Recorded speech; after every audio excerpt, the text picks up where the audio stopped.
धरती का वैकुंठ कहे जाने वाले बद्रीनाथ धाम, क्या ये केवल एक प्राचीन मंदिर है या फिर एक ऐसा रहस्यमय ब्रह्मलोक का प्रवेश द्वार जहां हर पत्थर कुछ कहता है और हर झोंका किसी दिव्य रहस्य की गवाही देता है?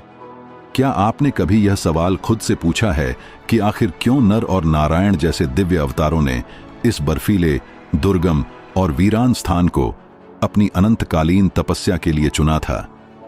और क्यों आज भी लाखों श्रद्धालु उसी मार्ग से होकर एक ऐसी ऊर्जा के पीछे दौड़ते हैं जिसे न तो विज्ञान माप सका, न ही तर्क समझा सका? क्यों यहाँ के नंबूदरी ब्राह्मण पुजारी आज तक अविवाहित रहते हैं?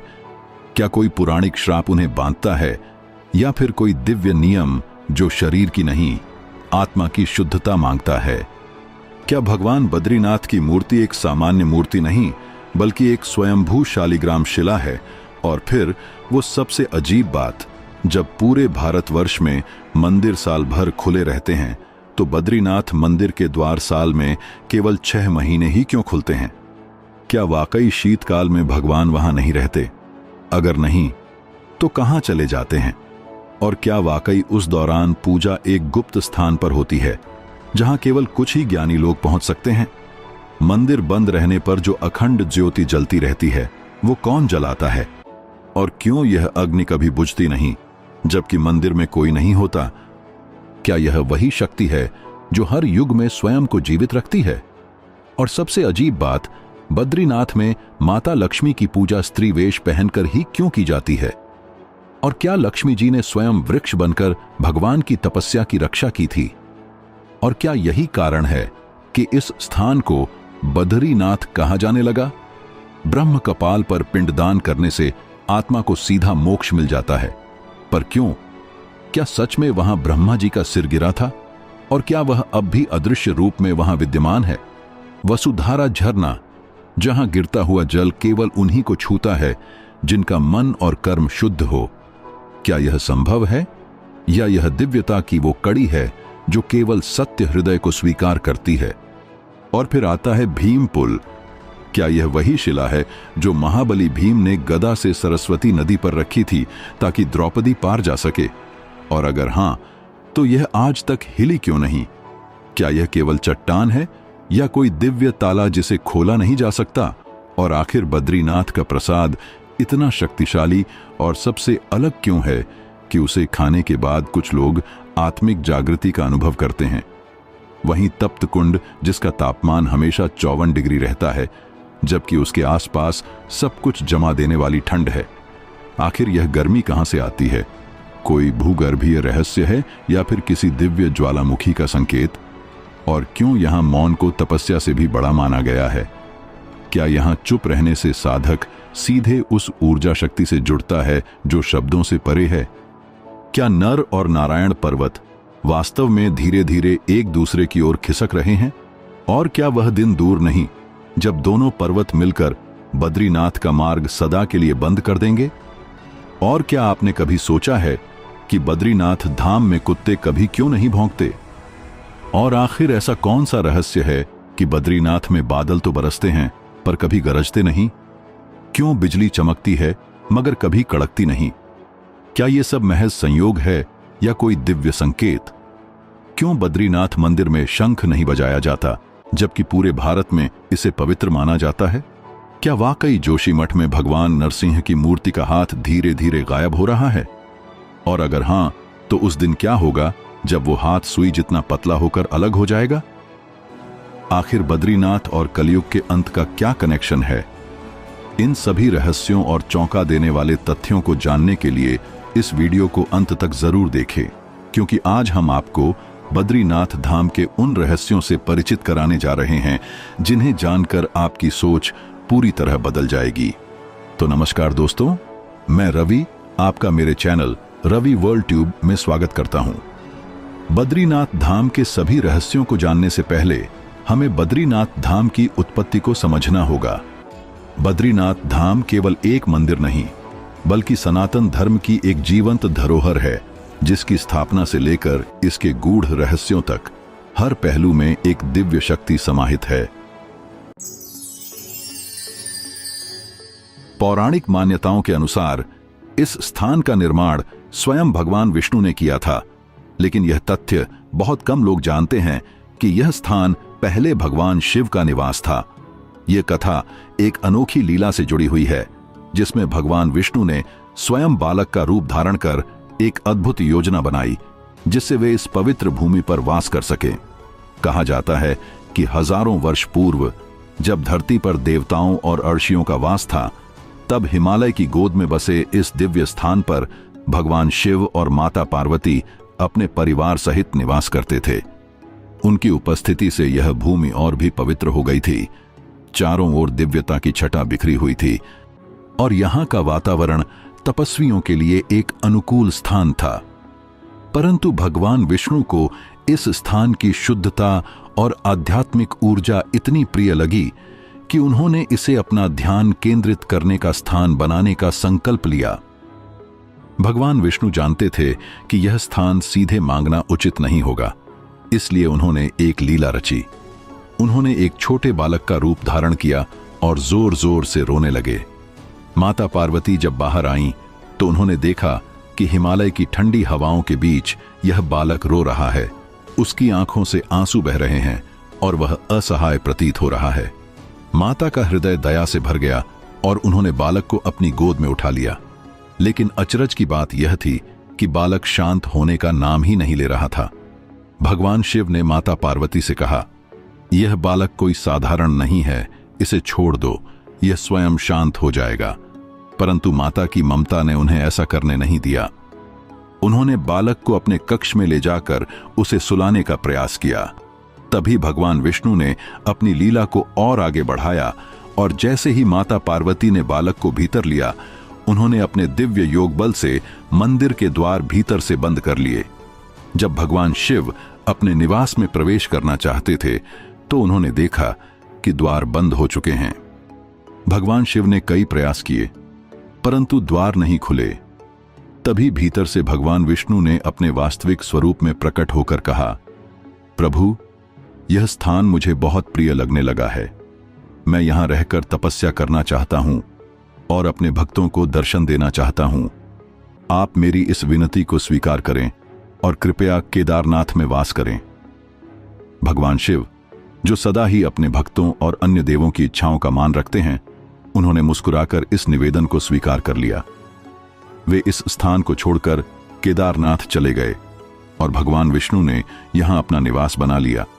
यही कारण है कि बद्रीनाथ और केदारनाथ दोनों धामों का अत्यधिक आध्यात्मिक महत्व है। और तब से लेकर आज तक भगवान शिव आज भी केदारनाथ में स्थित हैं और भगवान विष्णु बद्रीनाथ में अपने भक्तों को दर्शन देते हैं। यही कारण है कि बद्रीनाथ धाम को इतने प्रतिष्ठित रूप से सबसे पवित्र स्थान के रूप में माना जाता आ रहा है। लेकिन समय के साथ प्राकृतिक आपदाओं और विभिन्न आक्रमणों के कारण यह स्थल क्षतिग्रस्त हो गया। फिर 8वीं शताब्दी में आदि गुरु शंकराचार्य ने इस मंदिर का पुनः उद्धार किया। ऐसा कहा जाता है कि उन्हें स्वप्न में भगवान विष्णु के दर्शन हुए, जिसमें उन्हें अलकनंदा नदी के समीप एक शालिग्राम शिला के रूप में भगवान की मूर्ति प्राप्त करने का संकेत मिला। आदि शंकराचार्य ने उस स्थान पर जाकर मूर्ति को प्राप्त किया और इसे विधिवत रूप से स्थापित किया, जिसके बाद बद्रीनाथ धाम पुनः सनातन धर्म के एक प्रमुख तीर्थ स्थल के रूप में विख्यात हो गया। बद्रीनाथ धाम के बारे में यह भी कहा जाता है कि यहाँ स्वयं भगवान नारायण योग ध्यान में लीन रहते हैं, इसलिए यह स्थान तपस्वियों और साधकों के लिए अत्यंत महत्वपूर्ण माना जाता है। यहाँ आने वाले भक्तों को यह अनुभव होता है कि वे किसी दिव्य ऊर्जा के संपर्क में आ रहे हैं, क्योंकि यह स्थान मात्र एक मंदिर नहीं बल्कि आध्यात्मिक उन्नति का एक द्वार है। हिमालय की चोटियों से घिरा यह मंदिर अपने आप में एक चमत्कार है, जहां प्रकृति और आध्यात्म का अद्भुत संगम देखने को मिलता है। बद्रीनाथ धाम की महिमा केवल पौराणिक कथाओं तक ही सीमित नहीं है, बल्कि यह स्थान प्राकृतिक रूप से भी अत्यंत अद्भुत है। यह मंदिर समुद्र तल से लगभग 10,170 फीट की ऊंचाई पर स्थित है और चारों ओर से बर्फ से ढकी चोटियों से घिरा हुआ है। मंदिर के समीप बहने वाली अलकनंदा नदी इसकी दिव्यता को और बढ़ा देती है। कहते हैं कि यह वही स्थान है जहां स्वयं नारद मुनि ने भगवान विष्णु की आराधना की थी और उन्हें दर्शन प्राप्त हुए थे। इतिहास, अध्यात्म और प्रकृति के इस अद्भुत संगम से भरा बद्रीनाथ धाम सनातन संस्कृति की अमूल्य धरोहर है, जहां हर वर्ष लाखों श्रद्धालु भगवान विष्णु के दर्शन के लिए आते हैं। यह धाम केवल एक यात्रा स्थल नहीं, बल्कि आत्मिक शांति और ईश्वर की उपस्थिति का एक जीवंत अनुभव है, जो भक्तों को जीवन के गूढ़ रहस्यों की अनुभूति कराता है और उन्हें आध्यात्मिक उन्नति के मार्ग पर अग्रसर करता है। बद्रीनाथ धाम से जुड़े कई रहस्य और चमत्कार भी हैं, जिनमें सबसे बड़ा रहस्य शंख बजाने की मनाही है। हालांकि यह स्थान भगवान विष्णु का निवास है, फिर भी यहां शंख नहीं बजाया जाता। इसके पीछे एक दिलचस्प पौराणिक कथा है, पर उसे जानने से पहले चलिए इसके अन्य रहस्यों को जानते हैं। बद्रीनाथ मंदिर में मौजूद मूर्ति से जुड़ा रहस्य। बद्रीनाथ मंदिर में भगवान विष्णु की मूर्ति की पूजा की जाती है। यह मूर्ति 1 मीटर लंबी है, जिसे शालिग्राम से निर्मित किया गया है और इसके बारे में मान्यता है कि इसे आदि गुरु शंकराचार्य जी ने 7वीं शताब्दी में अलकनंदा नदी से निकालकर स्थापित किया था और यह मूर्ति भगवान विष्णु की स्वयं प्रकट हुई प्रतिमा में से एक मानी जाती है। दरअसल 6वीं शताब्दी के आसपास इस मंदिर की सुरक्षा के लिए कोई भी सैनिक तैनात नहीं थे, इसलिए हुड़ों और बौद्धों के डर से पुजारियों ने इस मंदिर की मूर्ति को सुरक्षित रखने के लिए अलकनंदा में फेंक दिया था।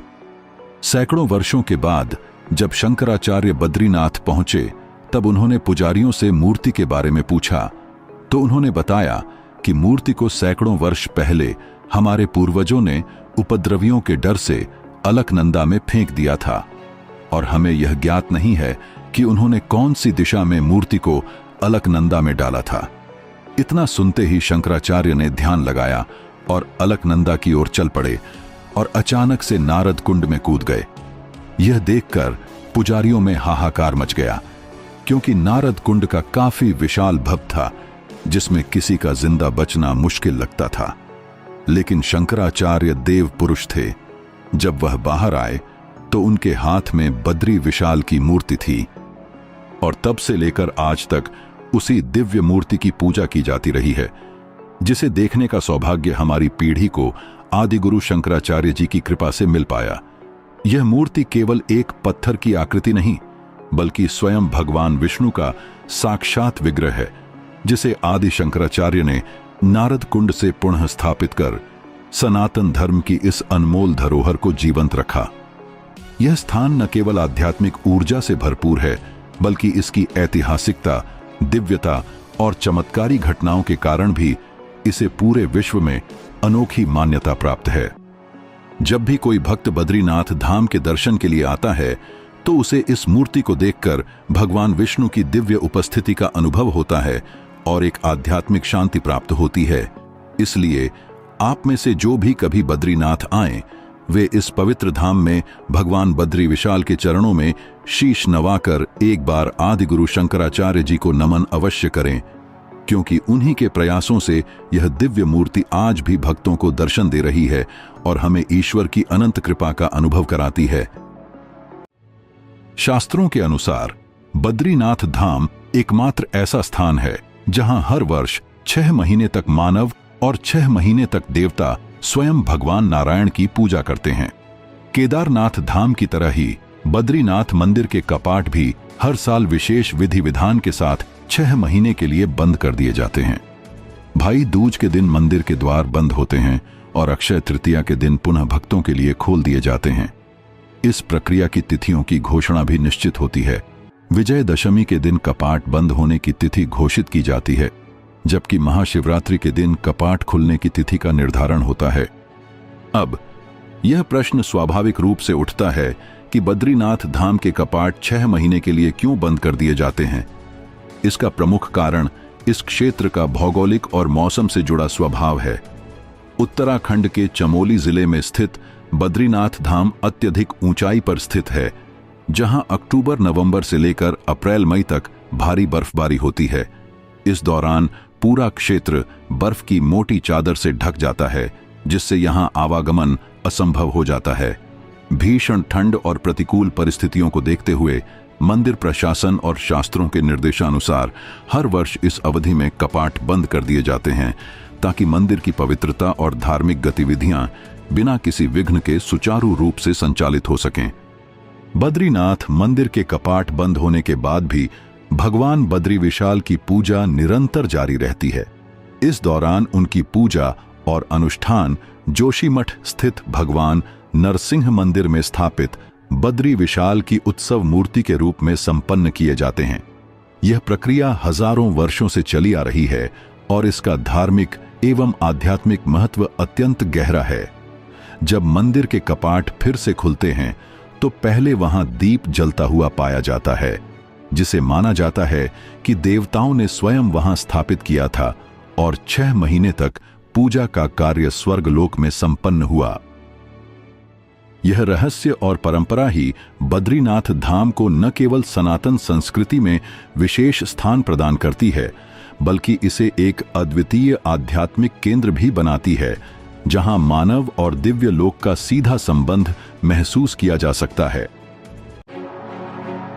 बद्रीनाथ धाम के सबसे अद्भुत और रहस्यमय तथ्यों में से एक है यहां जलने वाली अखंड ज्योति, जो मंदिर के कपाट बंद होने के बाद भी बिना किसी तेल या बाती के पूरे 6 महीने तक लगातार जलती रहती है। यह रहस्य आज तक वैज्ञानिकों के लिए एक अबूझ पहेली बना हुआ है। हर साल जब मंदिर के द्वार बंद किए जाते हैं तो मुख्य पुजारी विधिपूर्वक मंदिर के गर्भगृह में अखंड ज्योति प्रज्वलित कर देते हैं। फिर 6 महीने तक जब मंदिर बर्फ से ढका रहता है और यहाँ कोई मानव प्रवेश नहीं करता, तब भी यह ज्योति जलती रहती है। जब अक्षय तृतीया के पावन अवसर पर कपाट पुनः खोले जाते हैं तो वहां पहले से ही जलती हुई यह ज्योति सबको दिखाई देती है। यह दिव्य घटना किसी चमत्कार से कम नहीं लगती। क्या यह स्वयं भगवान नारायण की कृपा है?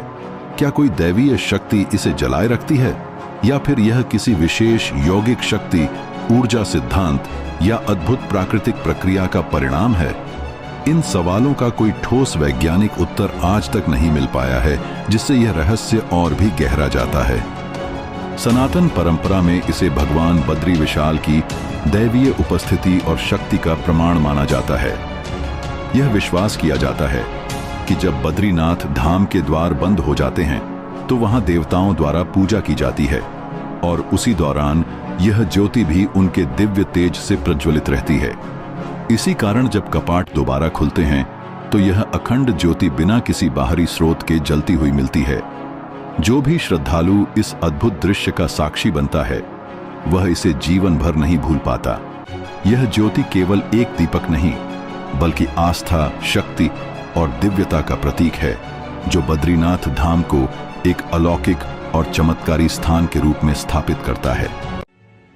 वहीं बद्रीनाथ मंदिर की एक अनोखी परंपरा यह है कि यहाँ मुख्य पुजारी रावल बनने का अधिकार केवल केरल के नंबूदरी ब्राह्मणों को ही दिया जाता है। यह परंपरा 7वीं शताब्दी में आदि शंकराचार्य द्वारा स्थापित की गई थी, जब उन्होंने भगवान नारायण की मूर्ति को नारद कुंड से निकालकर इस पावन धाम में पुनः स्थापित किया था। आदि शंकराचार्य का उद्देश्य केवल मूर्ति की पुनर्स्थापना तक सीमित नहीं था, बल्कि वे भारत की धार्मिक और सांस्कृतिक एकता को भी मजबूत करना चाहते थे। उन्होंने यह नियम बनाया कि उत्तर भारत के मंदिरों में दक्षिण भारतीय ब्राह्मण पुजारी होंगे और दक्षिण भारत के मंदिरों में उत्तर भारतीय ब्राह्मणों को पुजारी बनाया जाएगा। इस व्यवस्था का उद्देश्य था कि भारत के अलग अलग क्षेत्रों के लोग एक दूसरे की परंपराओं को समझें, संस्कृतियों का आदान प्रदान हो और सनातन धर्म की एकता बनी रहे। बद्रीनाथ मंदिर में मुख्य पुजारी रावल बनने के लिए कठोर प्रक्रिया से गुजरना पड़ता है। केवल वही नंबूदरी ब्राह्मण इस पद के योग्य होते हैं जो वेदों और सनातन धर्म के शास्त्रों का गहरा ज्ञान रखते हैं। रावल बनने से पहले उन्हें नायब रावल के रूप में नियुक्त किया जाता है, ताकि वे सभी परंपराओं, अनुष्ठानों और विधियों को भलीभांति सीख सकें। बद्रीनाथ धाम में इस पवित्र सेवा का संचालन बद्रीनाथ मंदिर समिति करती है, जो योग्य पुजारियों का चयन और प्रशिक्षण सुनिश्चित करती है।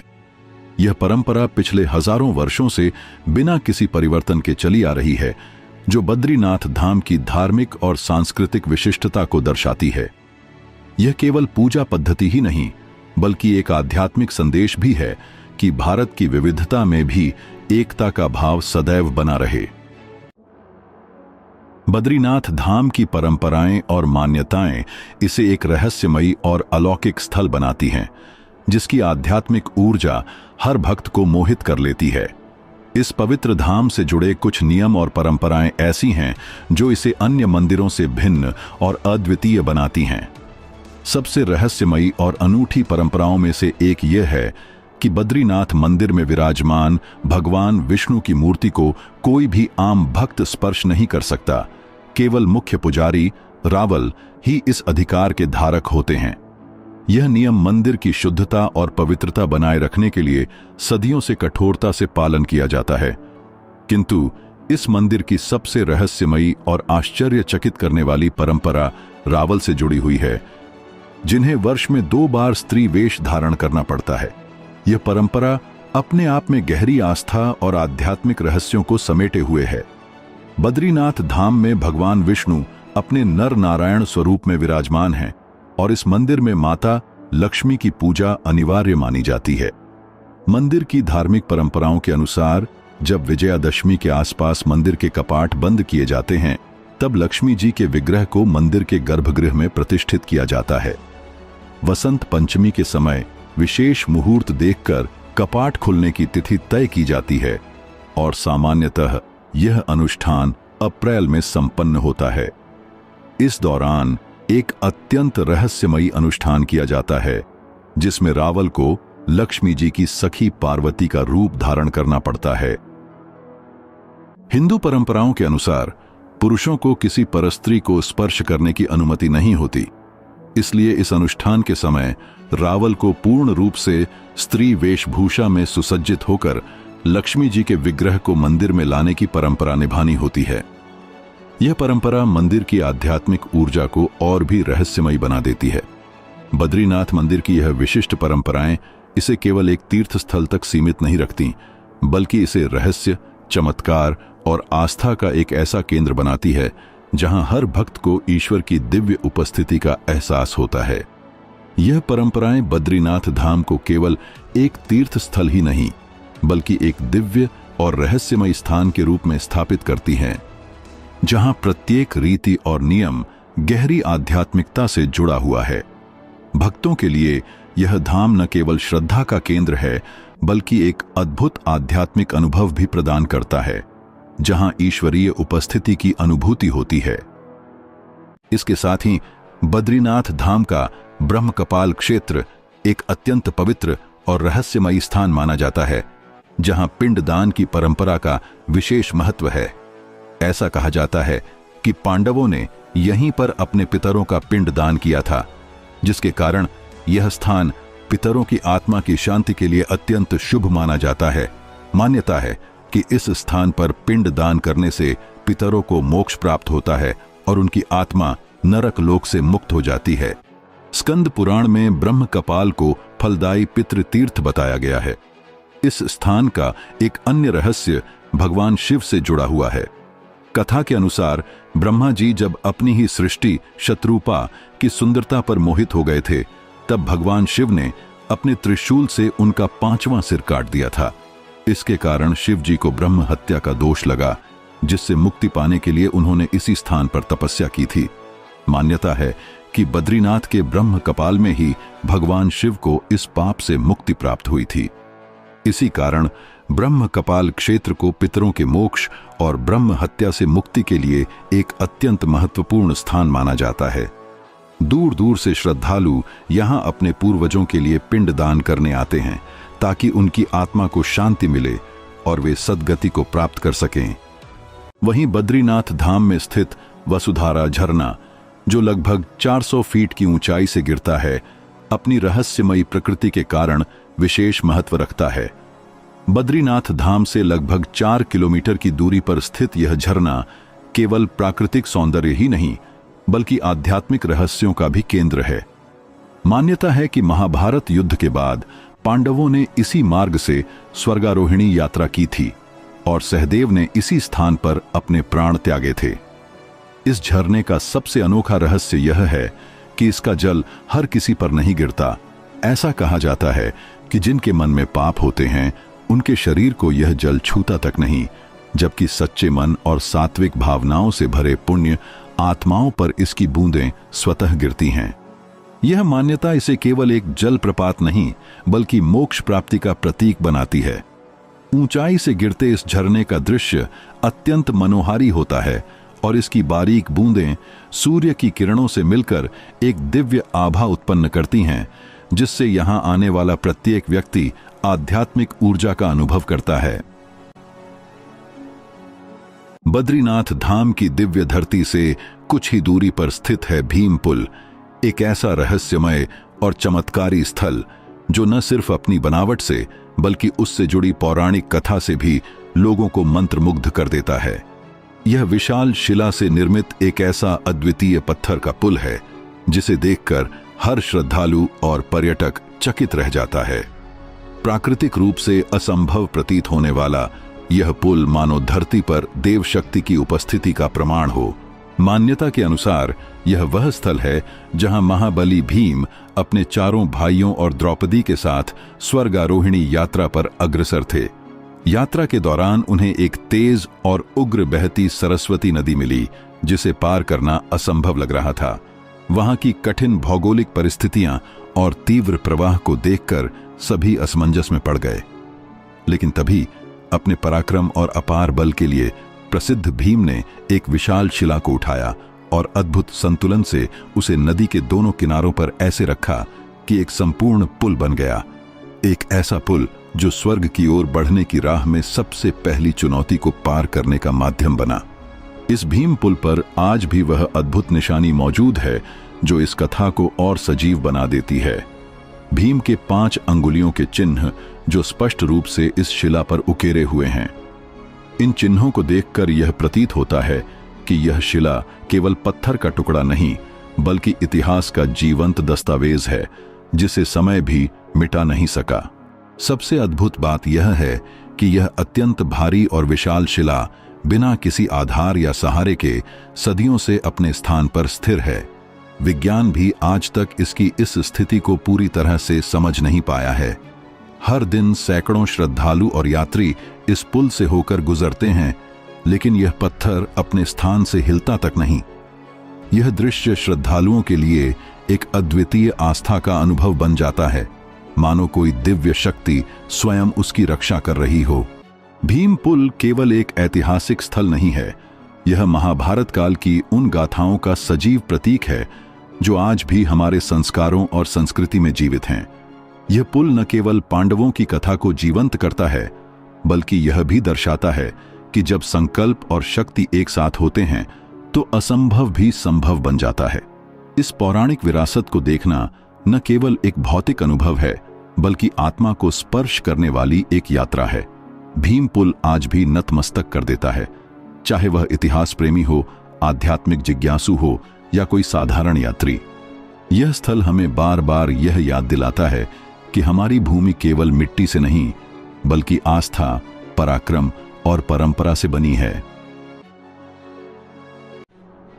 हिमालय की गोद में स्थित बद्रीनाथ धाम न केवल अपने भव्य मंदिर, अलौकिक वातावरण और पौराणिक महत्व के लिए प्रसिद्ध है बल्कि यहां मिलने वाला प्रसाद भी अपनी अनोखी परंपरा और आध्यात्मिक रहस्य के कारण श्रद्धालुओं के बीच एक विशेष स्थान रखता है।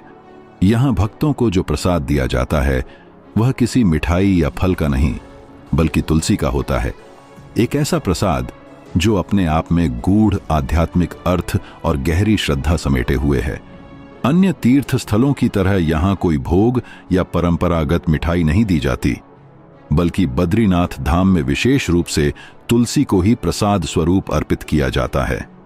इसका कारण सिर्फ धार्मिक नियम नहीं बल्कि उस पवित्र भूमि की आत्मा से जुड़ा हुआ है। तुलसी को भगवान विष्णु की प्रिय मानी जाती है और बद्रीनाथ, जो स्वयं विष्णु के बद्री रूप में विराजमान हैं, के मंदिर में यही तुलसी सबसे पवित्र और पूज्य प्रसाद बन जाती है। यह कोई साधारण तुलसी नहीं होती।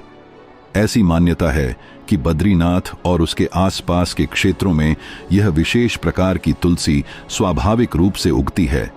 ठंडी कठोर जलवायु में पनपने वाली यह तुलसी अपनी दिव्य सुगंध और ऊर्जा के लिए जानी जाती है। इस क्षेत्र में इसे किसी अन्य प्रयोजन के लिए तोड़ना वर्जित है। केवल भगवान को अर्पित करने के लिए ही तुलसी की पत्तियों को छुआ जाता है। यह परंपरा दर्शाती है कि इस प्रसाद को कितनी श्रद्धा और संकल्प के साथ एकत्र किया जाता है।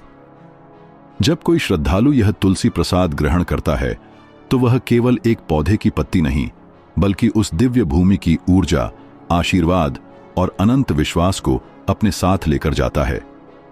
इस तुलसी की महक महीनों तक बनी रहती है, मानो स्वयं भगवान विष्णु की उपस्थिति को घर में संजोए रखती हो। ऐसा कहा जाता है कि बद्रीनाथ की यह तुलसी आध्यात्मिक ऊर्जा से भरपूर होती है। यह नकारात्मक शक्तियों को दूर करने वाली, वातावरण को शुद्ध करने वाली और जीवन में सकारात्मकता भरने वाली होती है। श्रद्धालु जब इसे अपने घर लाकर किसी मंदिर में रखते हैं या इसे पूजा में प्रयोग करते हैं तो मान्यता है कि घर में सुख, समृद्धि और शांति बनी रहती है और भगवान विष्णु की कृपा निरंतर बनी रहती है। इसके साथ ही तप्त कुंड, जो श्रद्धालुओं के लिए केवल गर्म जल का स्रोत नहीं बल्कि आस्था, ऊर्जा और पौराणिक गाथा का जीवंत प्रतीक है। यह कुंड एक ऐसा रहस्य समेटे है जिसे देख सुनकर हर कोई चकित रह जाता है। चारों ओर का तापमान जहां सामान्यतः -9 से 10 डिग्री सेल्सियस तक पहुंच जाता है, वहीं यह कुंड पूरे वर्ष 54 डिग्री सेल्सियस की गर्मी बनाए रखता है। यह तथ्य विज्ञान के लिए भी आश्चर्य है, लेकिन श्रद्धा के लिए यह एक दैवी संकेत है, जैसे किसी अदृश्य शक्ति ने इस जल को तप और ऊर्जा से भर दिया हो। पौराणिक मान्यता बताती है कि यह स्थान सूर्यदेव के तप की भूमि है। जब उन्हें भक्ष भक्षी की हत्या का पाप लगा, तब भगवान नारायण ने उन्हें इस कुंड में तपस्या करने का निर्देश दिया। सूर्यदेव ने यहां कठोर तप किया और तभी से यह स्थल पवित्र और चमत्कारी बन गया। इस कुंड को सूर्यदेव की तपस्या की ज्वाला का प्रतीक माना जाता है, जिसमें आज भी वह ऊर्जा समाई हुई है।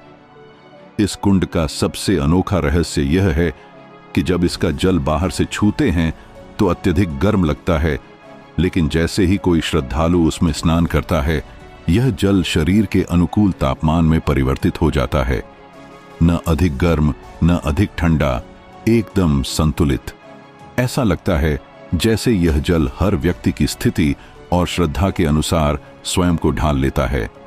तप्त कुंड में स्नान को केवल धार्मिक परंपरा नहीं, बल्कि आध्यात्मिक शुद्धि का माध्यम माना जाता है। कहा जाता है कि इस जल में स्नान करने से चर्म रोगों से मुक्ति मिलती है और मानसिक तनाव दूर होता है।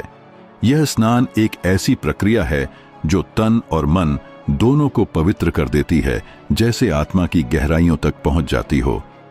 बद्रीनाथ आने वाला हर श्रद्धालु जानता है कि इस कुंड में स्नान किए बिना यात्रा अधूरी मानी जाती है। यहां स्नान करते समय जो अनुभव होता है वह शब्दों में बयान नहीं किया जा सकता।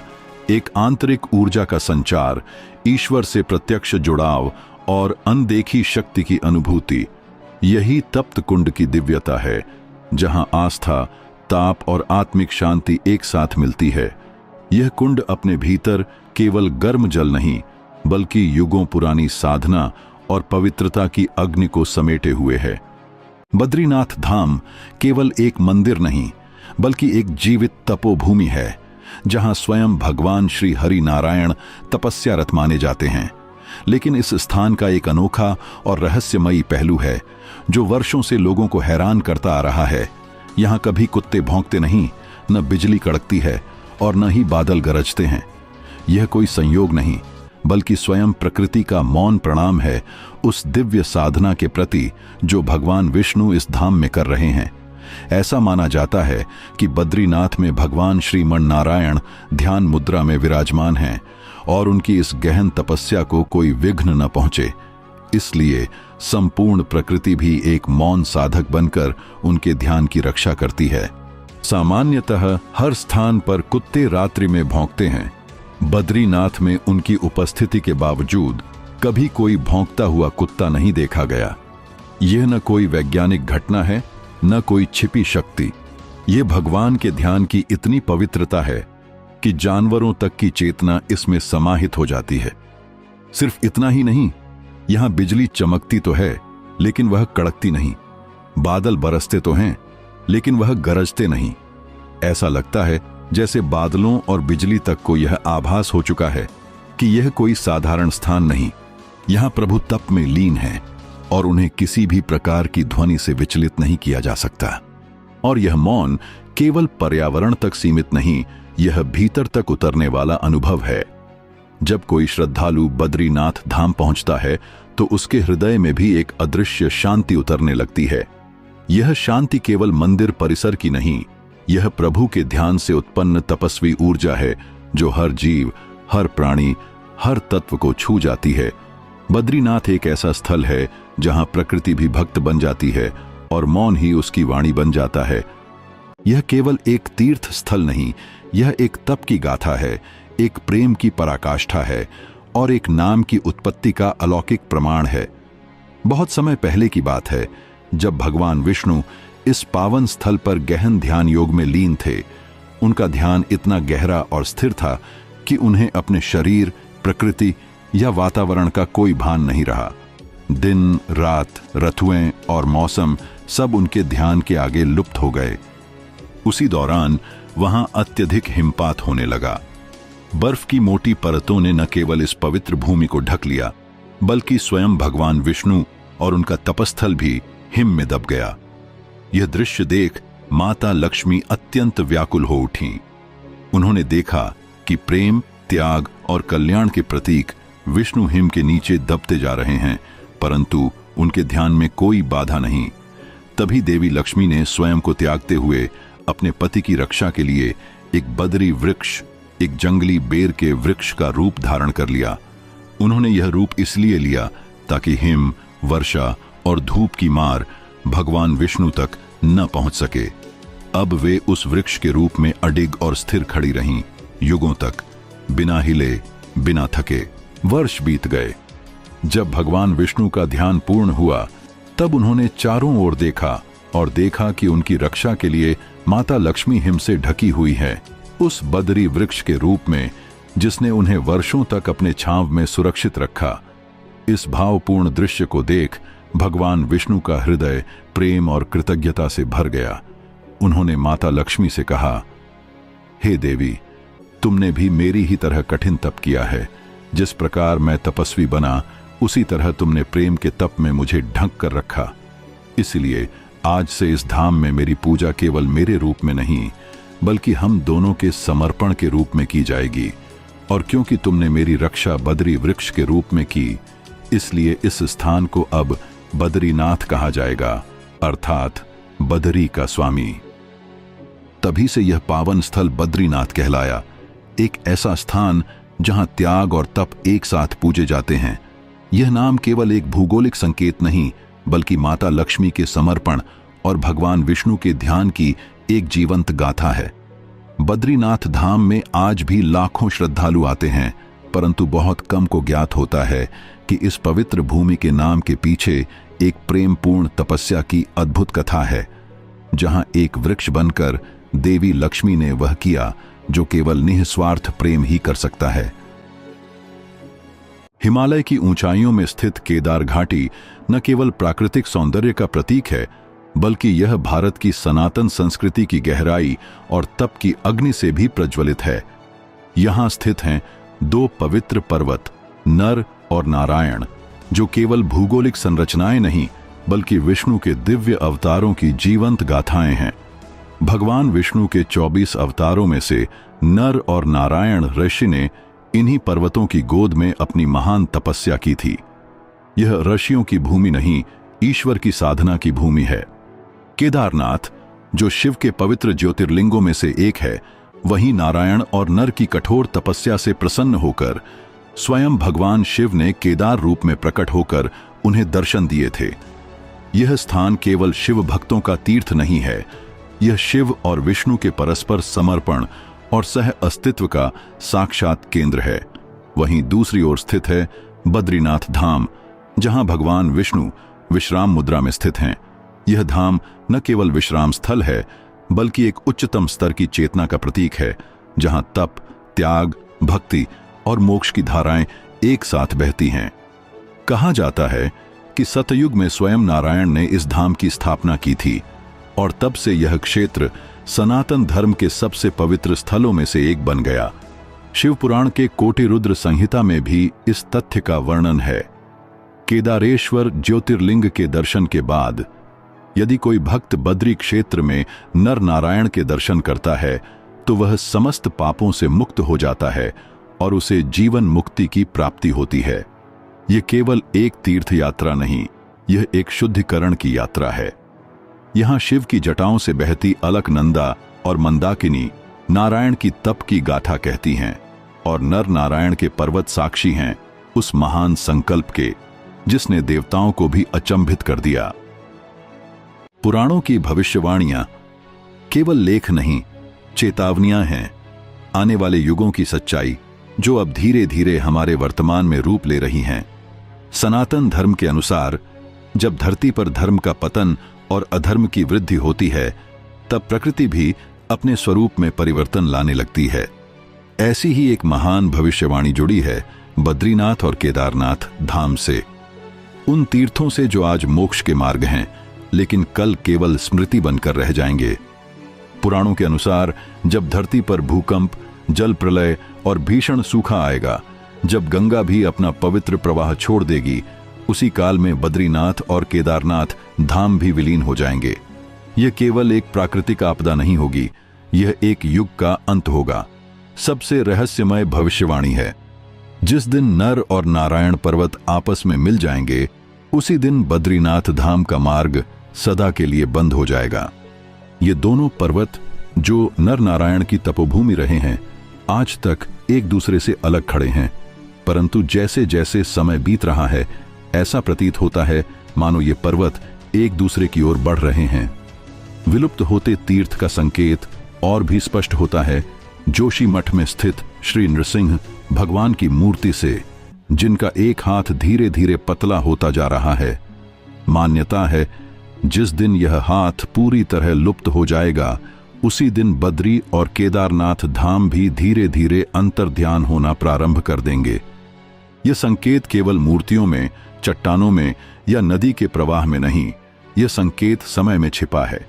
यह एक दिव्य चक्र का भाग है जो कलयुग के अंत की ओर बढ़ रहा है। लेकिन सनातन धर्म में अंत भी एक नई शुरुआत होता है। जब वर्तमान बद्रीनाथ और केदारनाथ धाम लुप्त हो जाएंगे, तब भविष्य में एक नया तीर्थ प्रकट होगा, भविष्य बद्री। यह तीर्थ उन पुण्य आत्माओं के लिए होगा जो सत्य, धर्म और तप के मार्ग पर चलकर आगे की यात्रा करेंगे। विष्णु पुराण में उल्लिखित एक अन्य पौराणिक कथा के अनुसार धर्मराज यम के दो तेजस्वी पुत्र नर और नारायण ने मानव कल्याण और धर्म के प्रचार के लिए हिमालय की गोद में स्थित इस पवित्र क्षेत्र को तपोभूमि के रूप में चुना। उन्होंने यहाँ कठिन तपस्या की, जिससे यह स्थान ईश्वर की उपस्थिति से पवित्र हो गया। इस तपस्थली की दिव्यता ऐसी मानी गई कि स्वयं भगवान विष्णु ने यहाँ बद्रीनाथ रूप में निवास करना स्वीकार किया। इसीलिए यह स्थान न केवल भगवान विष्णु के विश्राम स्थल के रूप में विख्यात है, बल्कि नर नारायण की तपस्या, भूमि और आध्यात्मिक ऊर्जा के केंद्र के रूप में भी प्रतिष्ठित है। कालांतर में इस स्थल की पुनर्स्थापना और सामाजिक स्वरूप देने का कार्य आदि गुरु शंकराचार्य ने किया। उन्होंने सनातन धर्म के पुनर्जागरण हेतु भारत के चारों कोनों में 4 धामों की स्थापना की, जिनमें उत्तर भारत का बद्रीनाथ धाम विशेष महत्व रखता है। शंकराचार्य ने यहाँ न केवल भगवान बद्रीनाथ की प्रतिष्ठा की, बल्कि पूजा पद्धति, परंपराएं और आचार संहिता भी निर्धारित की। पूजा का उत्तरदायित्व उन परिवारों को सौंपा गया जिन्हें उन्होंने स्वयं चयनित किया था। केरल के नंबूदरी ब्राह्मण, ये नंबूदिरी तपस्वी जीवन का पालन करते हैं और मंदिर के रावल मुख्य पुजारी बनते हैं। रावल आज भी केरल से नियुक्त होते हैं और वे अविवाहित रहते हैं, क्योंकि गृहस्थ धर्म से ऊपर उठकर उन्होंने संपूर्ण ब्रह्मचर्य और सेवा का व्रत लिया होता है। इतना ही नहीं, रावल के जीवन में अत्यंत कठोर नियम लागू होते हैं। उनके लिए स्त्री स्पर्श वर्जित माना गया है, न केवल सामाजिक दृष्टि से, बल्कि यह भी माना जाता है कि भगवान की सेवा में रत व्यक्ति को आध्यात्मिक शुद्धता और निर्लेपता बनाए रखनी चाहिए। यदि अनजाने में भी स्त्री स्पर्श हो जाए तो यह एक धार्मिक दोष माना जाता है और उन्हें तपस्वी जीवन से पीछे हटना पड़ सकता है। बद्रीनाथ धाम यात्रा वह यात्रा है जिसमें शरीर की सहन शक्ति, मन की दृढ़ता और आत्मा की आस्था तीनों की कड़ी परीक्षा होती है। हिमालय की ऊंचाइयों पर स्थित यह धाम दुर्गम पर्वतीय मार्गों से होकर पहुंचने वाले श्रद्धालुओं की आत्मा की पुकार का उत्तर देता है। यहां तक पहुंचने वाले मार्ग कठोर चट्टानों को काटकर बनाए गए हैं, जो हर कदम पर साहस की मांग करते हैं। संकरी सड़कों, गहरे खाइयों और हर समय मंडराते भूस्खलन के खतरे के बीच से गुजरना, यही बद्रीनाथ यात्रा की पहचान है। भूस्खलन की वजह से कभी भी विशालकाय चट्टानें रास्ता बंद कर सकती हैं। जब चट्टानें गिरती हैं तो धूल के गुब्बार बादलों की तरह उठते हैं, जो श्रद्धालुओं को यह एहसास कराते हैं कि वे किसी दैवीय क्षेत्र की ओर बढ़ रहे हैं, जहां हर बाधा के पार प्रभु का साक्षात्कार है। प्राचीन समय में, जब न तो पक्की सड़कें थीं और न कोई यातायात सुविधा, श्रद्धालु महीनों तक कठिन पहाड़ी रास्तों पर पैदल चलकर भगवान बद्री विशाल के दर्शन करते थे।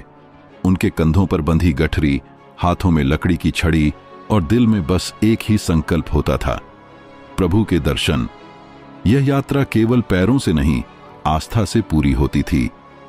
आज भले ही सड़क मार्ग और आधुनिक वाहन उपलब्ध हैं, परंतु यह यात्रा अभी भी पूरी तरह से सुरक्षित नहीं मानी जाती। रास्ते अब भी चुनौतीपूर्ण हैं और कहीं कहीं तो इतने संकरे कि सामने से आने वाला वाहन भी प्रतीक्षा करने को विवश हो जाता है। कई स्थानों पर मार्ग इतने खतरनाक हैं कि मात्र एक गलत कदम और जीवन को खतरा। लेकिन फिर भी जो श्रद्धालु शुद्ध मन और अटूट श्रद्धा के साथ इस यात्रा पर निकलते हैं, प्रकृति स्वयं उनके पथ की रक्षक बन जाती है। किंवदंती है कि कपटी, दिखावटी या अहंकार से भरे लोग अक्सर प्राकृतिक आपदाओं का शिकार हो जाते हैं, जबकि सच्चे भक्तों की रक्षा स्वयं भगवान करते हैं। बद्रीनाथ की यात्रा केवल एक धार्मिक कर्तव्य नहीं, यह वह अद्भुत अनुभव है जिसमें हर एक भक्त अपने भीतर की शक्ति, धैर्य और भक्ति से परिचित होता है। हर पत्थर, हर मोड़ और हर चढ़ाई, यह सब प्रभु की ओर बढ़ते हुए आत्मिक उत्थान की प्रतीक बन जाती है। बद्रीनाथ धाम, जहां हर कोना दैवीय शक्ति की अनुभूति कराता है, वहां एक अनोखी परंपरा सदियों से चली आ रही है। यहां शंख नहीं बजाया जाता, जबकि शंखनाद को हिंदू धर्म में अत्यंत पवित्र और शुभ माना जाता है। यह स्थान एक अद्वितीय अपवाद है।